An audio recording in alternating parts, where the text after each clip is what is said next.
most of the people who are out here are involved in narcotics. I would say 80% of the people who are involved in street crime or small-time petty crime, which is the bulkier crimes, are going to be either crack cocaine addicts, heroin addicts, or pill addicts. You'll find that they're feeding that addiction through stealing and prostitution.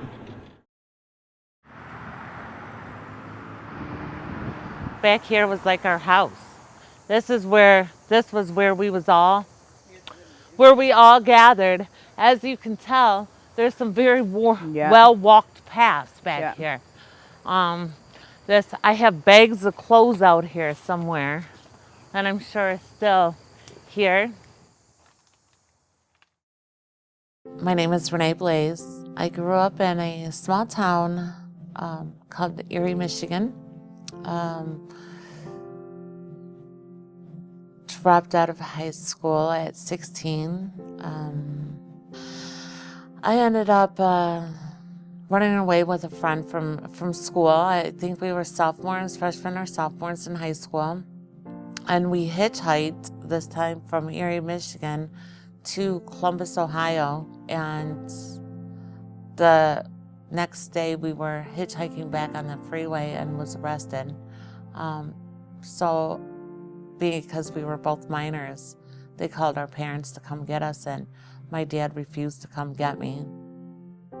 I was 18 and I moved to East St. Louis, Illinois, where my sister was located at the time. And that was where my addiction and the lifestyle to the drugs and the alcohol really took off. Probably within a 2-mile radius, there was like 6 showgirl clubs, for dance, stripping and things like that. So I got a job at one of these, and at 18, I wasn't even of legal age to do it, but I did it. And I did that for years, and that's where the addiction to drugs really took off. I was, the girls that I was working with were older than I was, and it became a nightly thing. And I was making really good money, but nothing to show for it.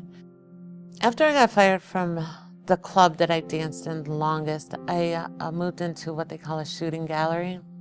It's a dope house where people shoot dope. So there's buttons of boy and buttons of girl that are sold there. Boy being the heroin, girl being cocaine. And this girl that I was running with in particularly, she was another girl that danced with myself, and she was a lot older than I was. She was a heroin addict, and because I was afraid of heroin, my sister had an addiction to heroin when I was younger, and I watched her withdraw off heroin by herself in the basement of this condemned house with me at her side. I had a fear of heroin. So to fit in, I started shooting dope, but I was doing cocaine instead of heroin. I don't know where I crossed the line from use to addiction to full-fledged addiction, but it was somewhere along that time frame. I found myself unable to stop no matter what was happening. I started going to jail for shoplifting, or different things like that. We would just boost some, like baby formula and things like that for the dope man, and get drugs in return. The hardest thing that I ever had to admit to, that I was actually a prostitute. That was the hardest. I'll never forget the first time I was arrested in Toledo, Ohio, because I had gotten into a undercover car and they was arresting me for prostitution. And that was, I couldn't even grasp that. I jumped out of the car and I ran. And they had to knock me down to the ground and everything just to arrest me, because I couldn't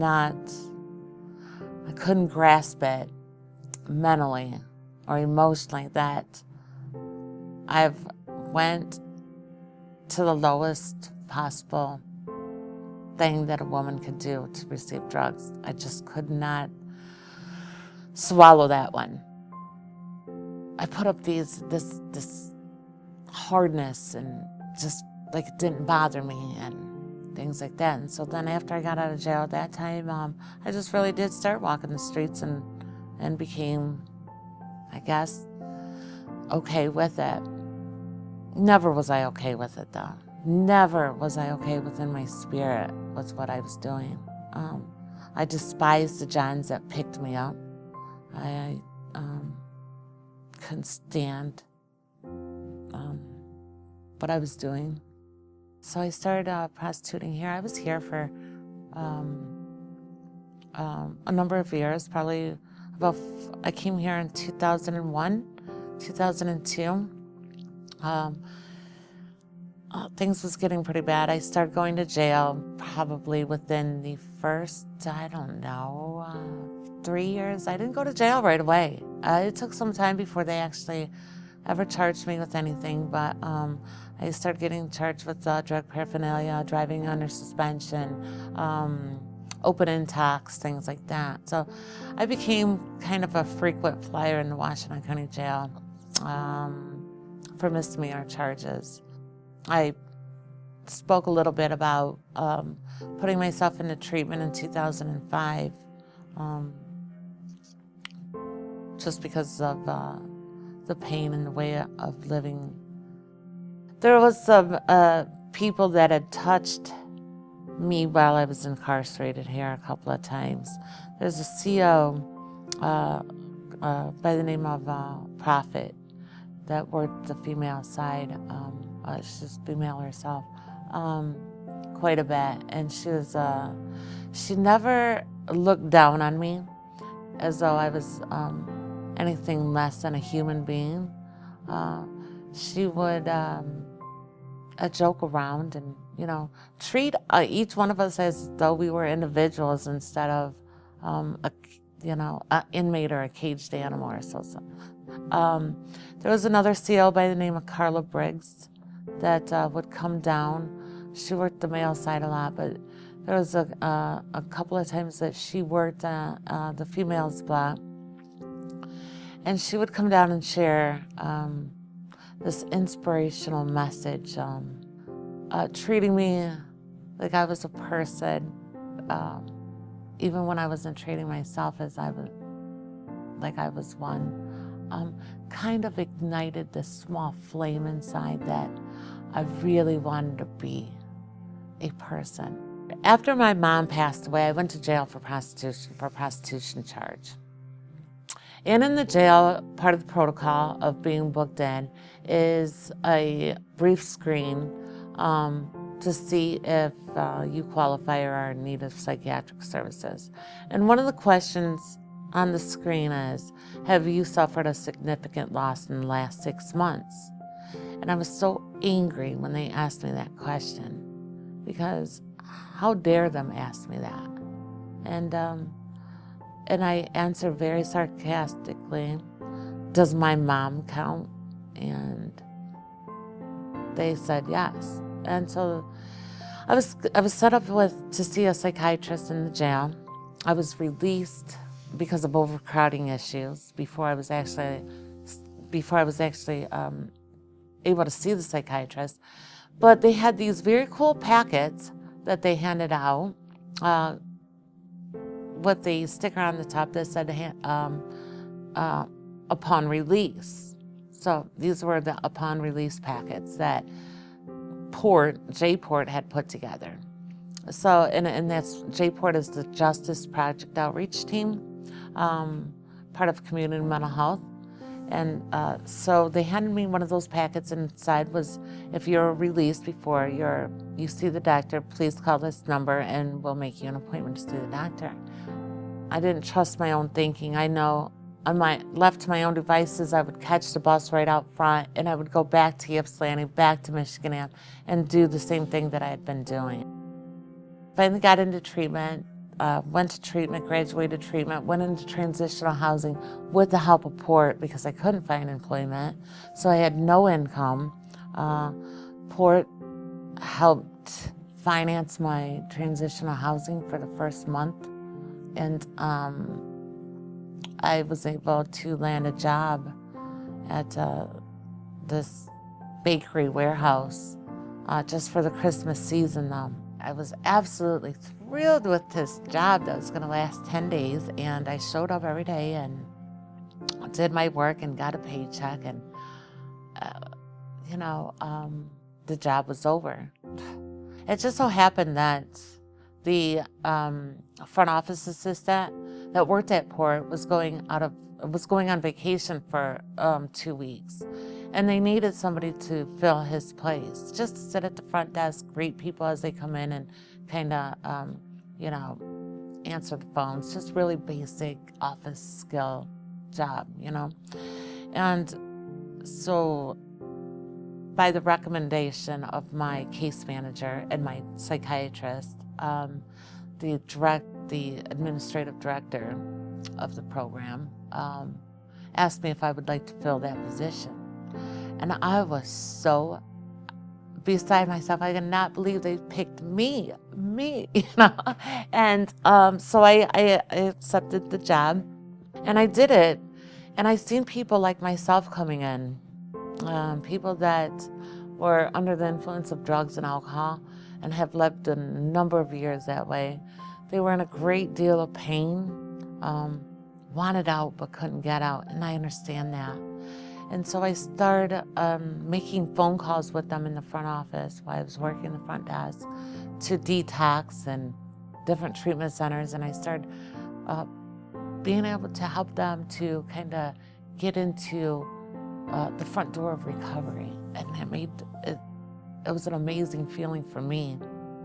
I started my temporary position with Port in 2009, January 2009, and became full-time with benefits January of 2011. So my job is quite fulfilling in regards to I get to help others that are so much like where I came from. A lot of the people that I work with right now, trying to guide them towards recovery, have seen me and know me from the streets when I was in active addiction and in that lifestyle. And they look at me, and a lot of them have said, if you can do it, I know I can do it. My name is Larissa Patrice Weatherspoon. My drug of choice is cocaine, crack cocaine, and marijuana. My means for getting and doing my drug use would be stealing, prostitution, basically anything illegal that I could do to take care of my drug habit. I've done it. I would see Renee, by, and we'd be, in the same vicinity getting high, and I was still out there. And I didn't see her. I didn't see her walking the Ave. I didn't see her in places that I, would normally see her. And I'm like, well, maybe she's in jail. I can't remember if she went or not, but long story short, someone said that she'd gotten sober. And I was like, no way. Renee sober? Like, not possible. So I had heard about J-Port, but I had went by there a few times, and me, even in my addiction, and I tried to put myself above everybody else, no matter what I was doing for my addiction. I hit the lowest I could hit. Then I'm in jail doing the most time that I ever did in my life. And I was saying, well, you know what? It would be a blessing to work with Renee Blaze. And I prayed, and I prayed. And get out of there. I said, you're gonna go. As soon as you get out, go to J-Port. I got there. The first time I went there, I didn't see her. And then the next week, I seen her. And I could not stop crying. I was so happy because everything that I asked for, she was where I wanted to go. And she's where I wanted to be. And I figured that if she could make it from the spot that we both came from, and if she could stay sober, then I couldn't see nobody else helping me by her. I don't think I would even begin to try to stay sober. It was seeing her and what we've been through in her. You know what I'm saying? It's just so inspiring. And you know, it's still a lot of stuff that I gotta work on, but I trust her opinion and I trust her so much that I know that she's got my best interest in heart. And before I run anything past anybody, I run past her. She's my friend.